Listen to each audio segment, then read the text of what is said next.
নমস্কার, welcome to my channel. I am doctor Sudipta Maiti. আমার চ্যানেলের নাম ডেন্টিস্ট ডক্টর সুদীপ্তা মাইতি। আমি আজকের ভিডিওতে দুটো টপিক নিয়ে বলবো আপনাদেরকে। এক হচ্ছে মাউথওয়াশ কী এবং তার ব্যবহার, এবং অপরটি হচ্ছে দাঁত তোলার আগের এবং পরের নিয়মাবলী। প্রথমেই আসি মাউথওয়াশ। আমি আগের ভিডিওতে বলেছি স্কেলিং কী এবং স্কেলিং কখন করা হয় বা স্কেলিংয়ের পরে কি নিয়মাবলী।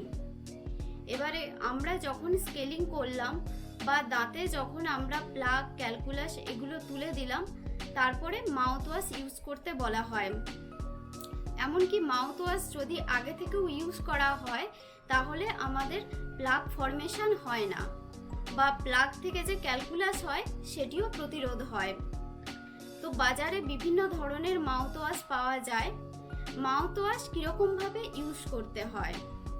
মাউথওয়াশ সাধারণত রাত্রিবেলা খাওয়ার পরে যখন আমরা ব্রাশ করি, তারপরে 5 ml মাউথওয়াশ ডাইরেক্টলি আপনি মুখে নিয়ে নেবেন। তারপরে ওটা 1 মিনিট মতো মুখে রেখে কুলকুচি করে ফেলে দেবেন, এবং তারপরে আধ ঘন্টা থেকে 1 ঘন্টা মতো কোনো জল লাগাবেন না বা জল খাবেন না। তারপরে আপনি স্বাভাবিকভাবে জল খেতে পারেন। বাজারে বিভিন্ন ধরনের মাউথওয়াশ পাওয়া যায় বিভিন্ন ব্র্যান্ডের, যেমন ধরুন লিস্টারিন মাউথওয়াশ,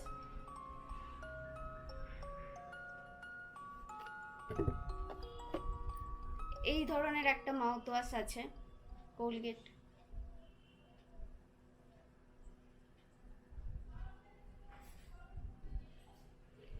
এবং আরেকটি মাউথওয়াশ হচ্ছে রেক্সিডিন প্লাস। এটা হচ্ছে মেডিকেটেড মাউথওয়াশ।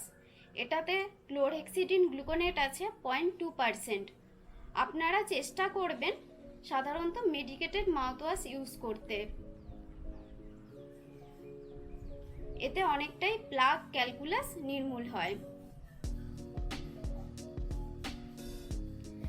এমনকি মাউথওয়াশ ইউজ করতে বলা হয় যখন কোনো পেশেন্ট ব্রাশ করতে পারে না, যখন তাদের মাড়ি ফুলে যায়, বা কোনো অ্যাক্সিডেন্টাল পেশেন্ট যারা ঠিকভাবে ব্রাশ করতে পারেন না, তাদেরকে মাউথওয়াশ করতে বলা হয় দিনে 2 বার করে। এবং মাউথওয়াশ 2 ধরনের পাওয়া যায়। একটা 0.2% ক্লোরহেক্সিডিন গ্লুকোনেট থাকে যাতে, আরেকটা হচ্ছে 1.2% ক্লোরহেক্সিডিন গ্লুকোনেট। 0.2% যেটা, সেটা সাধারণত সব পেশেন্টদেরকে ইউজ করতে বলা হয় যাদের প্লাক, ক্যালকুলাস এগুলো আছে। আর 1.2% যে মাউথওয়াশটি, সেটি সাধারণত আমাদের ফ্র্যাকচার পেশেন্ট যেগুলো হয়, যেগুলো দাঁতে হাড় ভেঙে যায়, চোয়ালের হাড় ভেঙে যায়, এরকম কোনো পেশেন্ট আসে, বা যেসব পেশেন্টের কোনো ওটি হয়েছে বা কোনো সার্জারি হয়েছে মাড়িতে, সেই সব পেশেন্টদেরকে ইউজ করতে বলা হয়। আপনারা সবসময় ইউজ করবেন মেডিকেটেড মাউথওয়াশ ইউজ করার।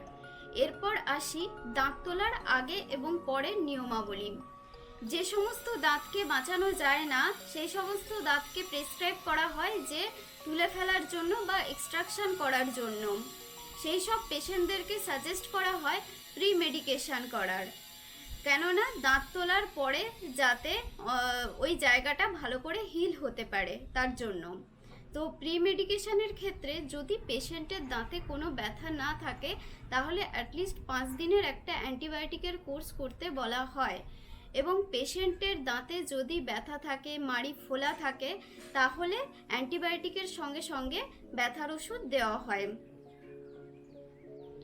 তাই দাঁত তোলার আগে ওষুধের কোর্স কমপ্লিট করলে দাঁত তোলার পরে ওই জায়গাটি হিল তাড়াতাড়ি হয়ে যায় এবং ইনফেকশন খুব তাড়াতাড়ি কমে যায়।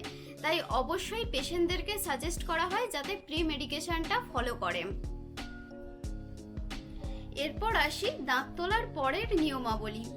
যেদিন পেশেন্টের দাঁত তোলা হয়, তখন পেশেন্টকে বলা হয় যে দাঁতে যে তুলোটা রাখা হয় সেটা যেন পেশেন্ট আধ ঘন্টা থেকে 1 ঘন্টা রাখে, এবং সেই সময় যেন কোনো থুতু ফেলে না মুখ দিয়ে, কারণ যত থুতু ফেলবে তখন কিন্তু ব্লিডিং বন্ধ হবে না। তাই বলা হয় যাতে পেশেন্ট থুতু না ফেলে।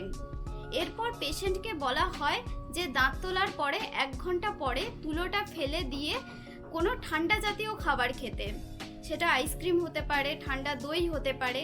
এবারে আইসক্রিম জিনিসটা যেহেতু দাঁতের ক্ষতি করে, তাই আমি বলবো যেন পেশেন্ট দই এইসব জিনিস ব্যবহার করে। আর পেশেন্ট ঠান্ডা জল সেই দিন সবসময় মুখে রাখবে 24 ঘন্টা। দাঁত তোলার পর থেকে 24 ঘন্টা পর্যন্ত ঠান্ডা জিনিস ইউজ করবে, কোনো গরম জিনিস ব্যবহার করবে না বা গরম জিনিস লাগাবে না। দাঁত তোলার পরের 24 ঘন্টা পর্যন্ত কোনো শক্ত খাবার খাবে না, কোনো গরম খাবার খাবে না, এবং খাবার সবসময় ঠান্ডা করে খাবে। এবং পেশেন্ট সেই সময় ঠান্ডা জল বারবার মুখে রাখবে, জল যতক্ষণ অবধি ঠান্ডা থাকবে মুখে থাকবে এবং হাঁ করে জলটা যেন ফেলে দেয়। এইভাবে আধ ঘন্টা ছাড়া ছাড়া ঠান্ডা জল নেবে আর ফেলে দেবে, এইভাবে করবে 24 ঘন্টা অবধি। এবারে যখন 24 ঘন্টা পেরিয়ে যাবে তার পর দিন থেকে তখন উষ্ণ গরম জল নিয়ে ওই জায়গায় রেখে কুলকুচি করে ফেলে দেবে। প্রথম দুদিন একটু হালকাভাবে কুলকুচি করবে, কিন্তু তার পর দিন থেকে ঝাঁকিয়ে ঝাঁকিয়ে কুলকুচি করবে। এবং কুলকুচিটা কিন্তু জোরে জোরেই করতে হবে, গরম জলে একটু 1 চিমটে নুন দিতেও পারেন আপনারা। এবং এর ফলে কি, যে দাঁত তোলার পরে যে সুচার দেওয়া হয় বা সেলাই করা হয় ওর মধ্যে খাবার আটকে যায়। তো আমরা যদি ঝাঁকিয়ে ঝাঁকিয়ে কুলকুচি করি গরম জল দিয়ে, তাহলে কোনো খাবার আটকায় না এবং তাতে ইনফেকশনটাও অনেকটা কমে যায়। আর পেশেন্টকে সাজেস্ট করা হয়, পেশেন্টকে যেই মেডিসিনগুলো দাঁত তোলার আগে দেওয়া হয়েছিল সেই মেডিসিনগুলো দাঁত তোলার পরে পেশেন্ট যেন সেলাই কাটার আগের দিন অবধি সেগুলো কন্টিনিউ করে। এই ছিল দাঁত তোলার আগের ও পরের নিয়মাবলী। আপনাদের যদি ভিডিওটি ভালো লেগে থাকে তাহলে আপনারা অবশ্যই চ্যানেলটি সাবস্ক্রাইব করবেন এবং ভিডিওটিতে একটি কমেন্ট, লাইক এবং শেয়ার করবেন। আপনারা পরের ভিডিওতে কোন টপিক সম্বন্ধে জানতে চাইছেন সেটা অবশ্যই কমেন্টে লিখে জানাবেন। আজকে এই পর্যন্তই, দেখা হবে পরের ভিডিওতে। ততদিন নমস্কার।